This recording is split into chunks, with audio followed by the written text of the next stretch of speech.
Alright, let's get into this Love Island madness. A lot has happened in the past week and I thought I'd make a quick video just to do a compilation. Hey guys, it's Morali. Hopefully you guys are all doing well today. Back at it again. It is daily and consistent content. Inject it, click that button, subscribe to the channel, subscribe. Click that button. I do have my event Sunday evening, my Ramadan iftar event. It's sold out in less than 24 hours. Thank you so much, guys. If some more people do want to come, just email and I can try get you guys in.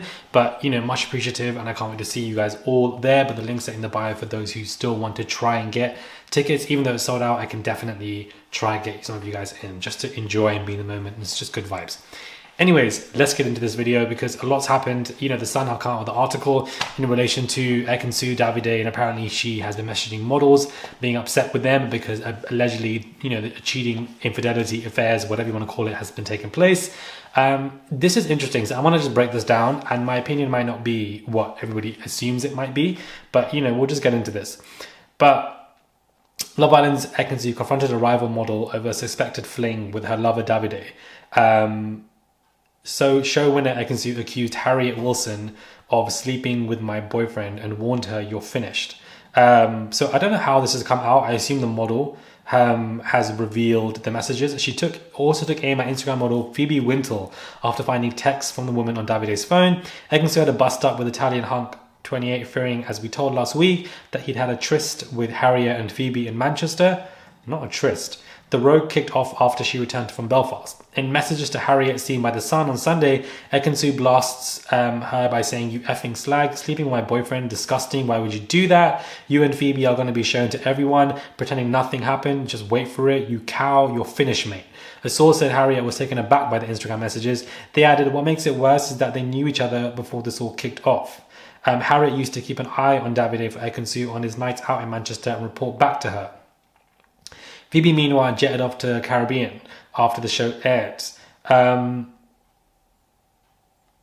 Fans noted that she posted no images of him, and Davide, however, uploaded a snap of Ekin at breakfast in a hotel to reassure fans that they are still together.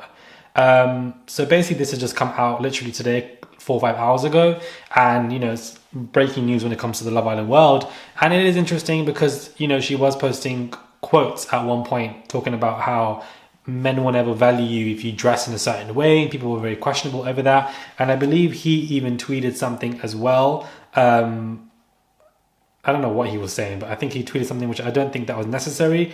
I don't know, he was tweeting something in relation to how people are assuming that he's doing something that he's not. And then in his comments, he was reactive because people were assuming that he was being playful in Manchester, and all of this was basically coming out. Now, whether this is true or not is one thing, but I do think that and this article is very beyond interesting with these models apparently coming out with these messages and, you know, whatever. If this is true, I do think that the blame was on both, not just the models, also on him. I think that's how it should work. I feel like when we have scenarios going on, it seems that blames are always one-sided when it comes to scenarios, when it's actually not like that. It takes two to tango, two parties to tango. Normally one party influences the other when that power, unfortunately, is just not seen. So I think that, number one. Number two, whether this is true or not, I personally don't care. It's not my business. But I do feel like since the show's ended, gradually there has been this hate train for Davide and Ekin growing, where people want them to break up. It's very weird to me, and this is the dark side of the Love Island machine, and it can happen very quickly or later or whatever. But I just find it to be very interesting because at one point they were the most loved people.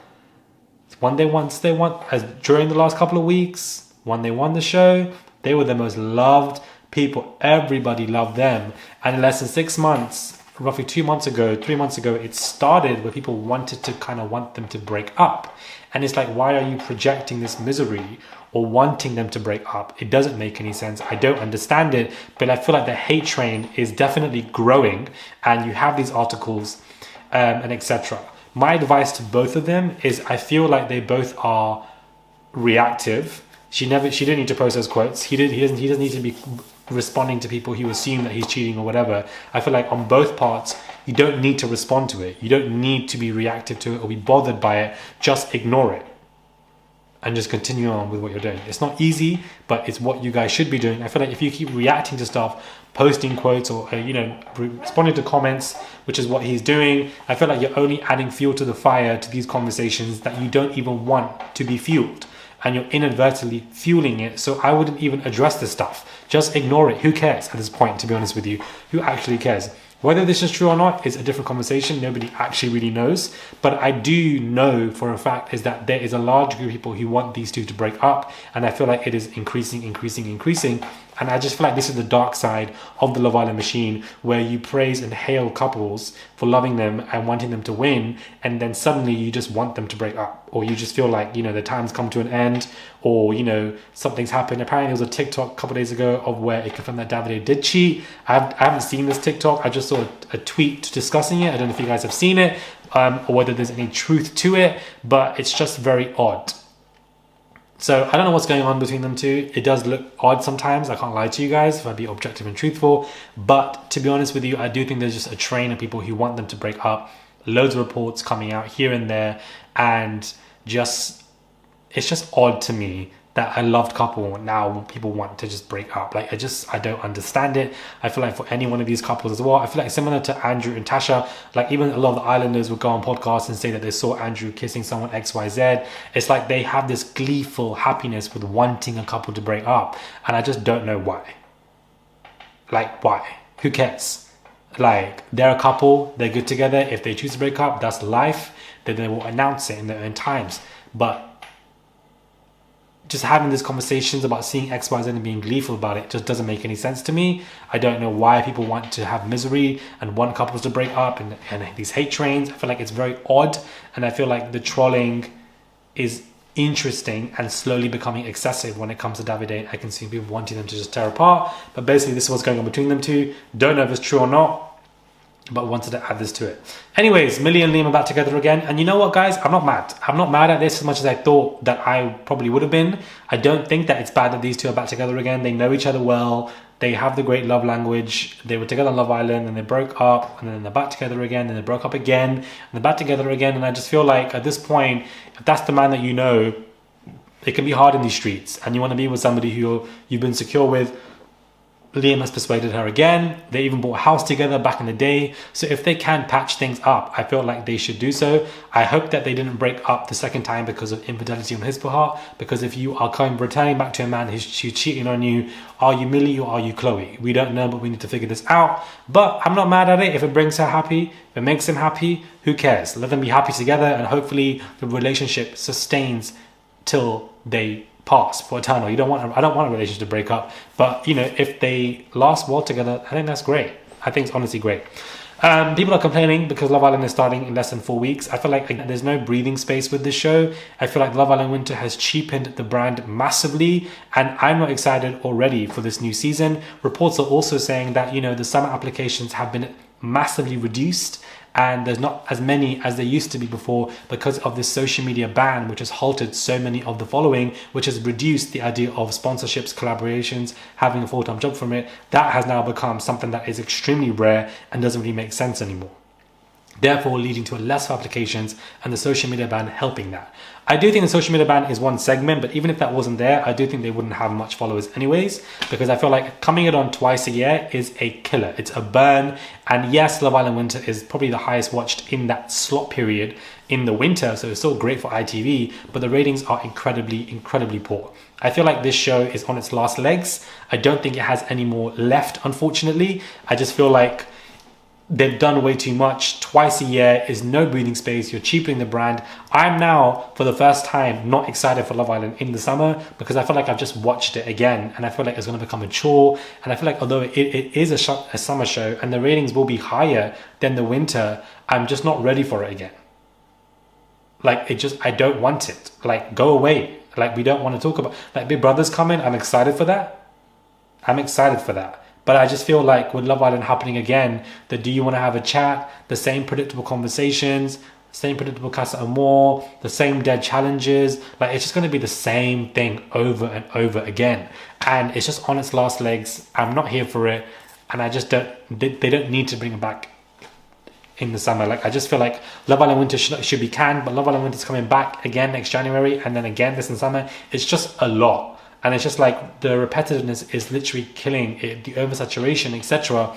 They're milking it. It's giving X Factor. It's on its 10th season. They're going to come with some All-Stars challenge. And the idea of this All-Stars being as challenges, in my opinion, is awful. It's awful. The idea that I have for All-Stars is immaculate. I'm not going to talk about it. I'm not going to say it because you never know who's watching and they can just take ideas. I ain't going to do all that. But the ideas that I have for All-Stars is immaculate. And I feel like them doing challenges is boring. I don't want to see you doing a challenge on... I don't mean... They're going to do like MTV challenge type of stuff, not the mini ones on the show. But I still don't want to see that. I don't want to see my favorites on these seasons come together to do challenges. I don't care. That's boring. Like, I don't want to see that stuff. Like, so... I feel like even the All-Stars, I don't know how it's going to work, but Love Island All-Stars, Love Island Summer, Love Island Winter, like, go away. It's way too much. I feel like it's not Drag Race. Drag Race has the way that the show of Drag Race is structured. It's different. Like the current season of Drag Race right now, I'm not even watching it, but I know it's lit because everyone's talking about it and it's on its 15th season. You won't get that from Love Island because it's very different. Whereas Drag Race is a competition.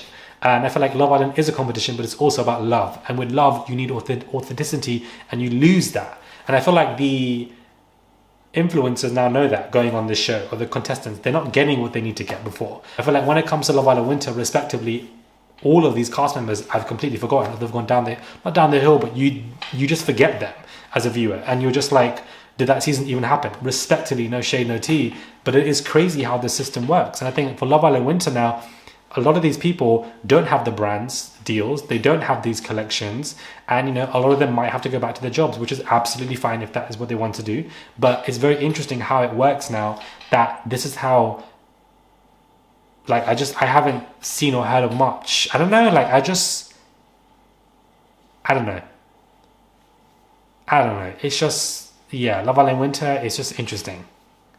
Because a lot of these people go onto that show that I know, especially on Winter, wanting a full-time XYZ, and they weren't able to get it. Zita, shout out to Zita, I love Zita. She is, you know, doing interviews with the Love Island USA girls on the season. She did a full group interview. There seemed to be some tension with some of the girls, and they had these conversations. I feel like this is something that is great that she's doing, and she's thinking out of the box. I am also advising her here and there about what to do, especially when it comes to YouTube, and just giving her that kind of, not management, but just management kind of ideas, let's just say. And I think that this one is spectacular. I feel like it's great. It's out of the box. It's refreshing. It's something different. And I feel like she's kind of taking control of her season, as a winner should, if they wish to, because Love Island USA is not as big as Love Island here. But I think that, you know, if you haven't watched it, definitely check it out, because I felt like the way it was filmed and edited was definitely great, and I feel like it is a good move on her behalf, and you can tell there is definitely a thinking cap on her mind. I just think that these islanders come out of this and they just want to get the quick brand deals of clothing and etc. They don't tailor it to who they are, and it's unfortunate. And they only look for short-term investments, not for long-term investments. Only a few have looked at it in a long-term way, like Molly May, India, Tasha, you know, There's quite a few. There's Olivia Atwood, Kem, Amber, who went into theatre. Like that, I didn't even expect. Like that's her lane. Do you know what I mean? So I feel like there's room to play, but it's really difficult. So I feel like it's like we want a lot from them as viewers, but then at the same time, they also feel a lot of pressure. So it's also unfair. So it's like a cycle. It's very interesting how it works, but I just hope that these Love Island Winter people get success if that is what they want and they want to go down that route. I just wish it for them, because it's just even more difficult now. Even more difficult with the summer lot coming and then Big Brother coming as well. I'm waiting for Big Brother. I'm excited for it. I want it to be something, and hopefully it will be a great season. I don't know how it's going to work, but I really hope that it is. I just feel like I read this report. It was on The Guardian. I was reading it today about how, and it was titled Ekin Su, Ekin Who. Again, the title is very odd, but I feel like people are just kind of like shading Ekin Su now and building on this train against her. And a lot of people are doing it. So that's what I meant by my earlier report. This Guardian article talked about how it was a very interesting read about how influencers, content creators from the going on Love Island are now not going to be successful anymore. Don't know why the Ekin Su name needed to be there, but you know, it's unnecessary in my opinion. and how after the success of Molly May, which is what Megan Barton Hansen also said in an interview, that the success of Molly May kind of ruined Love Island. Not because of her per se, but because of the success that she achieved, which was immaculate, that everybody else believed that going on the show, they could achieve the same success rate. Molly May's success is very much of an anomaly, also because the fact that she is white and blonde is over 50% of her success. I think as a person of color, whether you're black or brown, please don't compare yourself to a white blonde girl, ever. White blonde boy, ever. Because it's not the same, unfortunately. It really is not the same. So if you compare yourself in general, please don't compare yourself to those counterparts, because it's just going to be, you're going to be in a negative mind. But the success of Molly May kind of ruined the show, the article was also saying, because she achieved so much. They thought they can get the same stuff, and they didn't. And they're going on that route of PLT and these brands, and how it's not working anymore. And, you know, it's just not being successful. And the success rate to get through it is very, very slim now, even more slim as the seasons go on. And how now there's going to be Influencer 2.0 of people coming. And this Influencer 2.0 is performatism. No, Influencer 2.0 is, sorry, I've got to start, I can't say this word. My stutter's back.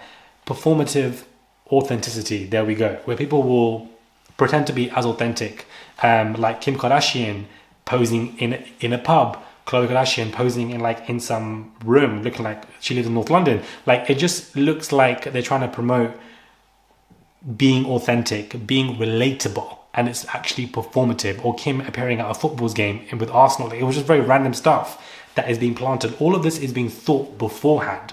And this is the next segment of influencers that are going to come into the world now, which brands will like more and pick up on more, is this kind of pretending to be authentic or performative authenticity, where, you know, they will actually target on micro influencers more than the big girls and boys. A, because you can give them a way less budget, so they will save money. But B, even though they're micro, their authenticity can reach volumes and be a lot more proactive. And that can change back to how the game used to be, but this is how it is now.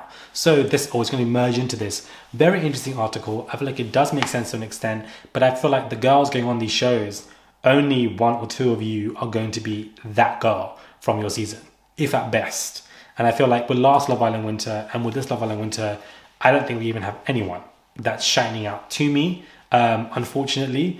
And I just feel like islanders who go on podcasts to bash their other contestants in a shady way or not, even though it's in your right to do so, sometimes I don't think it's a clever move. Because if you continuously do that, people are going to get tired of you very quickly in the moment that you need to stretch out stuff to make it a long-term investment. If you can't make it a long-term investment, then it's going to be difficult for you to do so otherwise without having consistency. This turned into a very long Love Island video. I really do apologize. It's like 20 minutes. But I don't know what your thoughts are. If you guys liked me doing this randomly long video, it's just thoughts on my mind that I wanted to just discuss. Or if you guys don't like it, or would like it, I don't know. So this video is actually very long and random. Sorry, I didn't mean to do this at 4 a.m. in the damn morning. But interesting, food for thought on what you guys think, or will you guys agree or disagree on all the segments that I've spoken about in this video. But I haven't done a Love Island Jumbo video for a while, and I wanted to just give you all the information just to discuss all the stuff, because I just think it's very interesting when it comes to discussing all of it. Yeah, it's just very interesting. We'll just see what the new season brings. I'm curious, but I feel sorry for Maya Jama, because I feel like she's a great host, but it's just not working, unfortunately. And it's not her to blame, because she's a great host. But I feel like the team they have of her, India and Sam clicks, it works, and it's a great look, but I think it's too little too late. I feel like this host and the co-host all work effortlessly.